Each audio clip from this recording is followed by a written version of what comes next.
বাংলাদেশের পুলিশের সাবেক মহাপরিদর্শক বেনজির আহমেদের মালিকানাধীন সাভানা রিসোর্ট ও ন্যাচারাল পার্কের নিয়ন্ত্রণ নিয়েছে গোপালগঞ্জের জেলা প্রশাসন।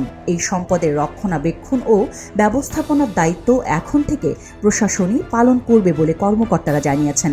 23 মে দুর্নীতি দমন কমিশনের করা এক আবেদনের প্রেক্ষিতে সাবেক আইজিপি বেনজির আহমেদের সম্পত্তি জব্দের নির্দেশ দেয় ঢাকার একটি আদালত। মোট 83টি দলিলের সম্পদ, বিভিন্ন ব্যাংক অ্যাকাউন্ট রয়েছে এই তালিকায়।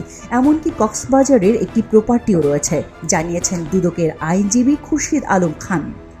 তবে এখানেই শেষ নয়। বেনজিরের সম্পদের বিষয়ে দুদকের অনুসন্ধান চলছে, আর অনুসন্ধান শেষ হলেই জানা যাবে বেনজিরের মোট সম্পদের পরিমাণ আসলে কত। জিজ্ঞাসাবাদের জন্য বেনজিরকে দুদকে ডাকা হয়, কিন্তু তিনি আরও সময় চেয়ে আবেদন করেছেন বলে জানা যায়। বেনজির আহমেদ আইজিপির পদ থেকে অবসর নিয়েছিলেন 2022 সালের সেপ্টেম্বরে। এতদিন তেমন কোনো কিছু প্রকাশ্যে না এলেও সম্প্রতি হঠাৎ করেই দেশের এক গণমাধ্যম তার বিরুদ্ধে দুর্নীতির অভিযোগ আনে। বিশেষ করে দুর্নীতির মাধ্যমে ব্যাপক সম্পদ অর্জনের খবর প্রকাশ্যে এলে দেশব্যাপী হইচই পড়ে যায়। তবে বেনজির আহমেদ তার বিরুদ্ধে ওঠা সমস্ত অভিযোগ তখন অস্বীকার করেন এবং একটি ভিডিও বার্তায় সেগুলোর যুক্তি খণ্ডনও করেন। আমার এবং আমার পরিবারের বিরুদ্ধে কিছু খুবই আপত্তিজনক ও মানহানিকর, অসত্য এবং বিকৃত সংবাদ প্রকাশিত হয়েছে। কর্মজীবনে 5 বার পুলিশের সর্বোচ্চ পদক ছাড়াও নীতি নৈতিকতার জন্য সরকার বেনজিরকে শুদ্ধাচার পুরস্কারে ভূষিত করেছিল। 6 জুন বেনজির আহমেদ ও তার স্ত্রী সন্তানদের ক্রোক করা সকল সম্পদ দেখাশোনা করার জন্য তত্ত্বাবধায়ক নিয়োগ দেন আদালত।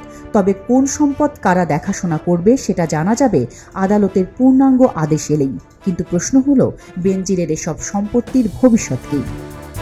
জানা গেছে প্রায় 600 বিঘা জমির উপর গড়ে তোলা সাভানা রিসোর্ট ও ন্যাচারাল পার্কের সব কার্যক্রম অব্যাহত থাকবে এবং এ থেকে যা আয় হবে সেটি সরাসরি রাষ্ট্রীয় কোষাগারে জমা হবে। পরবর্তীতে আদালত যেভাবে আদেশ দেবে এ সম্পদের ভবিষ্যৎ ব্যবস্থাপনা সেভাবেই হবে।